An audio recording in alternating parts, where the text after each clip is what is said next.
welcome to my channel. Today I'm going to be teaching you how to make my cinnamon raisin sourdough bread. It is strictly sourdough. There is no commercial yeast in it whatsoever. I've kept this recipe secret until now. I haven't shared it with anyone else, anywhere else. This recipe is a little bit temperamental, and that's due to the cinnamon. The cinnamon is actually mixed into the dough. It's not rolled and layered, it's actually mixed in. Cinnamon, a lot of people don't know, is actually an antiseptic, so it tends to inhibit your yeast growth. So we got to do a few things that I don't normally do. I normally counter bulk ferment and counter proof all of my breads. Well, I cold proof mostly, but my bulk fermentation is always done on the counter. In this situation, I need to use my oven. And what I normally do, I don't have a proof setting on my oven, so what I do is I turn my oven on and let it heat up until it just ticks above the 100-degree mark, and then I shut it off and I turn my oven light on. And the oven light will stay on through the entire bulk fermenting process. That's just to kind of boost the activity of the yeast to get a dough that we can work with. Other than that, it's very similar in the process to my standard sourdough recipe. So let's get started. All right, so in the interest of time, I went ahead and pre-measured out all of my ingredients, so we're ready to go. These are all by weight, they're in grams, so you are going to need a kitchen scale. And on that note, any of the equipment that I use that is specifically for making bread, I'll put links to in the description below. I am an Amazon associate, so I do make a small commission on anything you purchase through those links. But just for your convenience, I will put them there so you can find them. So we'll start with my mixing bowl. Okay, whenever I'm making bread mixing with the mixing bowl, the wet ingredients go in the bottom first. So we have 550 grams of filtered water. This is between 100 and 110 degrees, so it's warm water. Okay. And then we have 300 grams of active starter. This is fed starter, and it's been, I don't know, about 6 hours since I fed my starter. Just to give you a frame of how long you wait after you feed it to make this bread. Okay, 300 grams of starter, and then we're done with that for now, so we can just set this aside. Okay. And next we'll do our dry ingredients. First we start with 620 grams of bread flour. To that, we're going to add 200 grams of whole wheat flour. Okay. And then we're going to add 80 grams of brown sugar. This is dark brown sugar. You can use light. I'm using dark. Then there is 10 grams of cinnamon and 10 grams of fine sea salt. And then 200 grams of raisins. At some point during the process, you want to break up your raisins so that they're not in clumps, okay? So I kind of broke them up as I measured them pretty good. So there's no really big clumps, and as I'm doing it, I just kind of make sure that they're kind of falling in single pieces as best we can. They'll break up more as I mix them with my whisk here in a second, and also later on when they're in the mixer, they'll break up some. And I take my whisk and I just combine all of these dry ingredients really good. The main thing you're looking for, the cinnamon and the salt kind of mix in easily, and the two flours mix easily. The brown sugar wants to clump together, so you're going to try and break up those brown sugar clumps as you see them, and your raisins are going to want to clump together, so you want to break them up as you see them. So you just keep stirring it until it looks like it's really well combined. Okay, and that's looking pretty good. All right. So the next thing you want to do is pull over your mixing bowl, and you want to gently put this in. You almost want to try and get it to float on top of the water.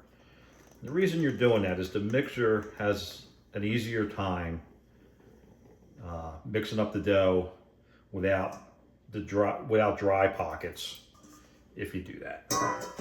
All right, now we'll get it onto the mixer. We're going to use our dough hook attachment.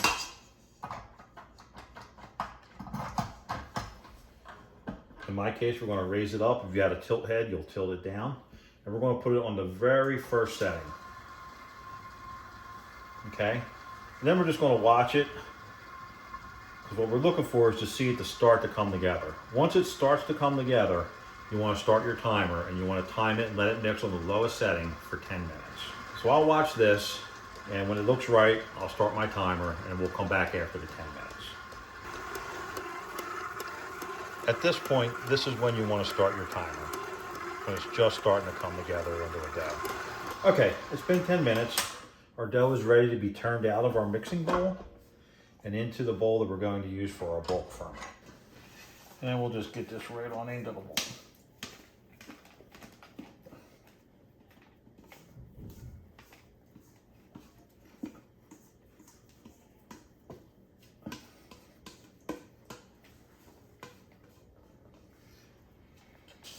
Okay, there's no bench kneading with this dough. It's too wet, but I do like to do some bowl kneading. And I'm going to show you how I do that now. First thing we want to do is just wet your hands with some warm water. And you want to shake off the extra water so you're not pouring too much extra moisture into the dough.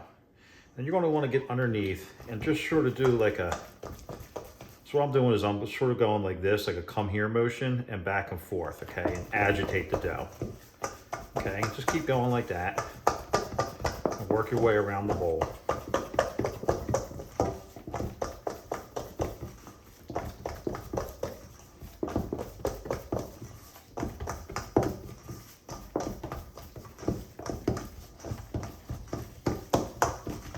And you'll notice as you keep going around that the dough that's touching your hand gets less and less sticky as you go.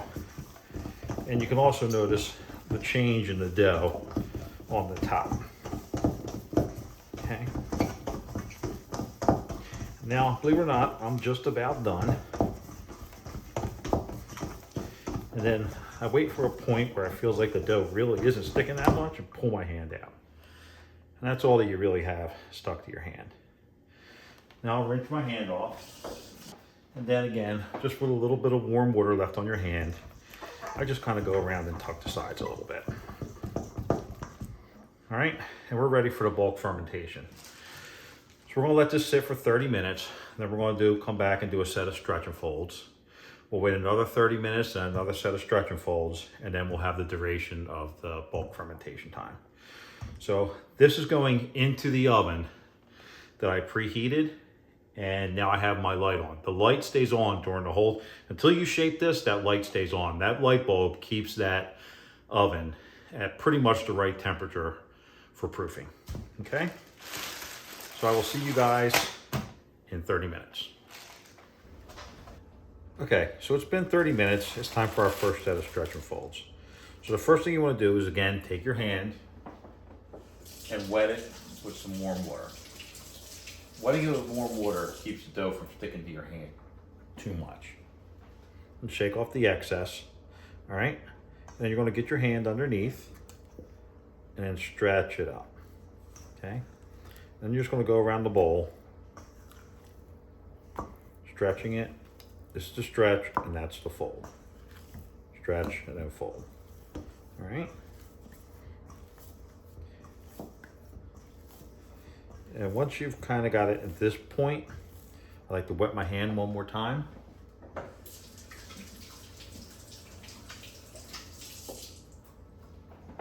Okay. And go around so it's nice and tight, and pick it up and flip it over. Okay. And I just go around and tuck the sides so it makes a nice little ball. Now we'll cover this up. It goes back in the oven with the light on for another 30 minutes. Okay, so it's been 30 minutes. It's time for our next and last set of stretch and folds. So again, the first thing you're going to do is wet your hands with a little bit of warm water. And then shake off the excess water. And then just like last time, you're going to get under there, stretch. Now it's a little tighter than it was the first time, and that's what you want. Stretch. Okay, and then just go around and do some mini stretch and folds just to tighten it up. Pick it up, flip it over. All right, there you go. Now you're done with the stretch and folds. Now we're gonna cover this up and put it back in the oven. And then this will be strictly our bulk fermentation time. It'll take anywhere from 2 to 3 hours for this to be ready to shape. So I'm gonna put it back in the oven and I'll come back and I'll look at it in 2 hours. And when we shape it, I'll let you know how long I ended up bulk fermenting this for. Okay, so it's been about 3 hours and the dough looks like it's ready. So the first thing we're gonna do is we're gonna get our Banneton baskets. And we're just going to sprinkle a little bit of flour into them. This will just help the dough from not sticking. And this is just plain old bread flour. All right, so we'll set them aside and they're ready to go. And the next thing you want to do is just on this half, just put a little thin layer of flour. Okay, and then we're going to sprinkle a little bit of flour on the top of the dough. And we'll spread it around real nice.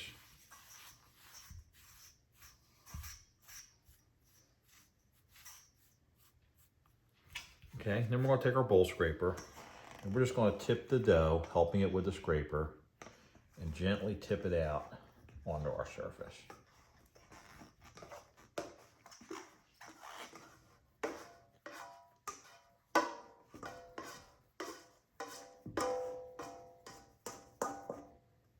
Okay. Now we'll put a little bit of flour on our hands, not too much. And we'll just coax this into a nice circle. Okay, then we're just going to put a little line of flour down the center. Smooth it out. This is just to keep the dough knife from sticking. And we're going to cut our dough in half to make 2 loaves of bread.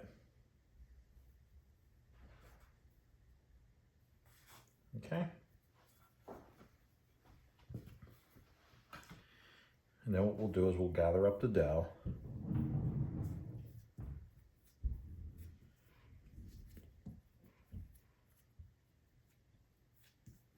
Flip it over onto our clean side. And then we're going to shape it into a bowl, a round. Okay, and you're just pulling it back to you. Pulling it back to you. And you can start to see little bubbles coming to the surface. And that's a good sign that we are fermented. Okay, a little bit of flour on my hand. Pick it up. A little bit of flour on the top of the dough. And we'll turn it over into the Banneton basket. Oh, it's sticking a little bit. And as you can see, there's no hole. It's all well come together. Put a little flour on the top. Set it aside. That's one done. And then we'll do the same thing again. We'll gather up the dough.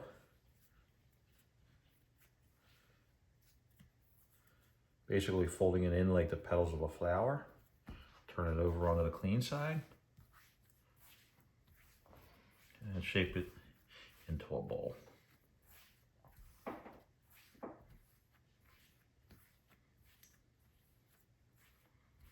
Okay. A little bit of flour.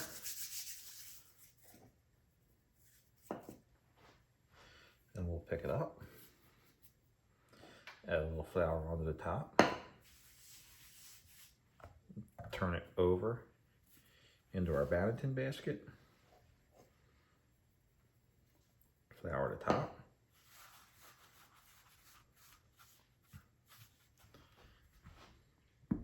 All right.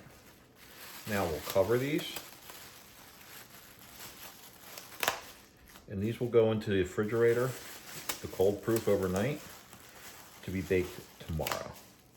Now, if when you shape these, you felt like these hadn't fermented long enough, At this point, you could leave them on the countertop for a little bit, maybe a half hour or so, and then put it in the refrigerator to let it ferment just a little bit longer if you wanted to. But I feel like these guys are ready. You want a nice soft feel to the dough. You don't want it to feel dense. And this was nice and soft when I shaped them. So these are ready to go. So I will be back tomorrow when we will score these and bake them. Okay, it's the next day and it's time to bake these up. So let's get them out of the fridge.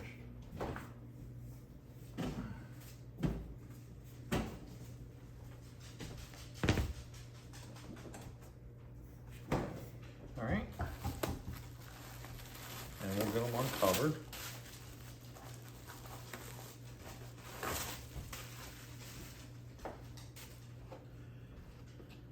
And the first thing I want to do is take a little bit of cornmeal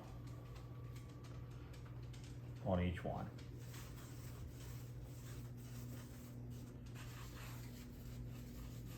This helps the bottoms from sticking, and also I like the texture. If you ever noticed on most commercial loaves of bread and rolls and stuff, there's that grit on the bottom. That's what that is, a little bit of cornmeal, or it might be semolina, but usually it's cornmeal. All right, and next thing we're gonna do is get our Dutch oven out.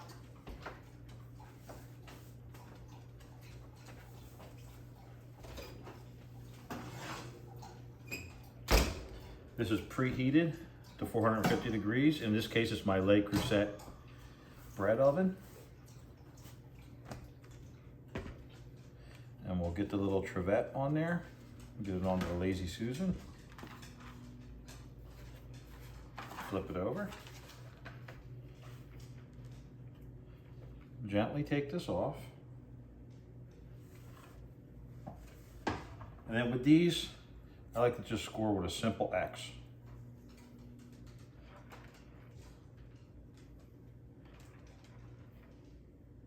Okay, there's one.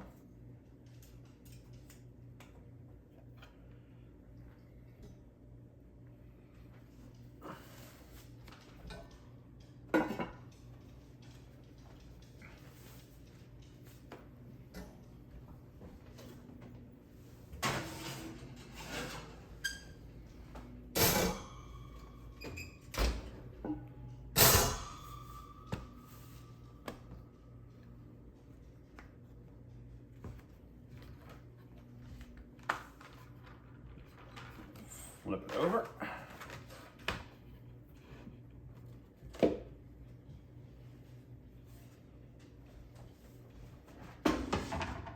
Again, score it with a simple X.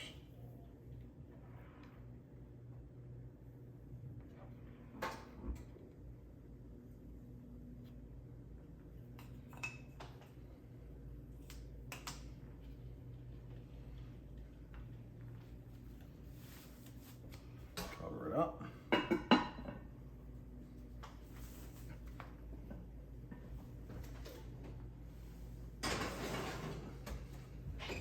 And then we're going to bake these for 30 minutes. Covered. And after 30 minutes, we'll take the covers off and we'll bake them for an additional 15 minutes uncovered to brown up the crust. So we'll come back in a little bit and we'll see how they're doing. Okay, so it's been 30 minutes. Let's take a look and see what we got so far.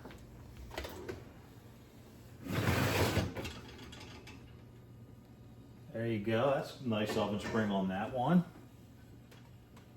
Nice oven spring on that one. So we're gonna let them bake another 15 minutes.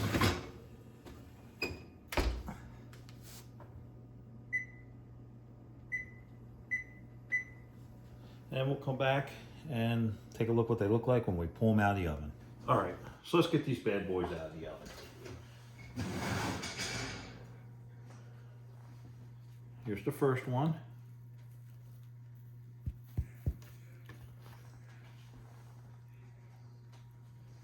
And here's the second one.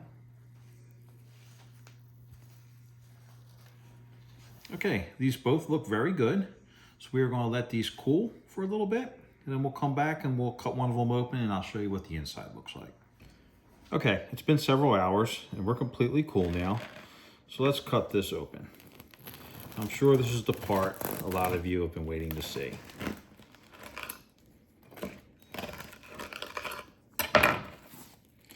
And there is the inside of the bread. Nice, kind of a medium crumb. It's a little bit heavier than your regular sourdough, and that's because of the brown sugar and the raisins and the cinnamon, but trust me when I tell you, it tastes amazing. So if you guys will excuse me, I'm gonna slice a piece of this and butter it for myself.